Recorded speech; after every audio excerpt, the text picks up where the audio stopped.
Di mana Soekarno dan Soeharto saat peristiwa G30S PKI. Gerakan 30 September G30S atau kerap disebut G30S PKI merupakan peristiwa penculikan 6 jenderal dan 1 perwira TNI AD.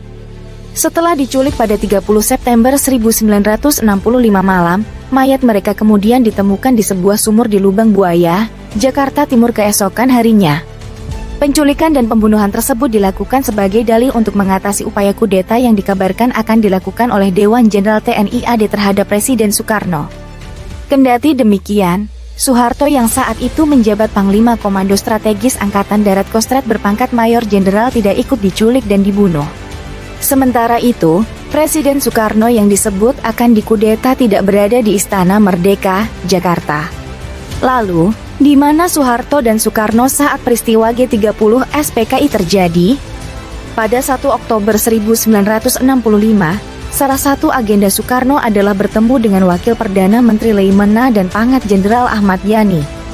Namun, pada hari itu setelah gladi resik peringatan HUT TNI yang saat itu masih bernama Angkatan Bersenjata Republik Indonesia atau ABRI di Senayan, Bambang tidak menemukan Soekarno di Istana Merdeka. Tak lama berselang, Bambang mendapat kabar dari Kolonel Sumirat dan AKBP Mangil Martowidjojo soal keberadaan Soekarno. Ternyata, Soekarno menginap di rumah istrinya, yakni Ratna Sari Dewi di Wisma Yaso, Jalan Gatot Subroto pada 30 September 1965 malam. Sekitar pukul 06.00 waktu Indonesia Barat paginya, Presiden Soekarno menuju Istana Merdeka dengan diantar oleh Mangil dan dikawal oleh pengawal pribadinya. Namun, dalam perjalanan menuju istana, Soekarno berganti tujuan, yakni ke rumah istri keduanya, Haryati di Selipi.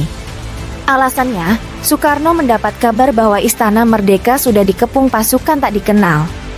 Menurut Bambang, Istana Merdeka memang benar telah dikelilingi pasukan bersenjata lengkap dengan kain berwarna kuning melingkar di leher pada 1 Oktober 1965 pagi.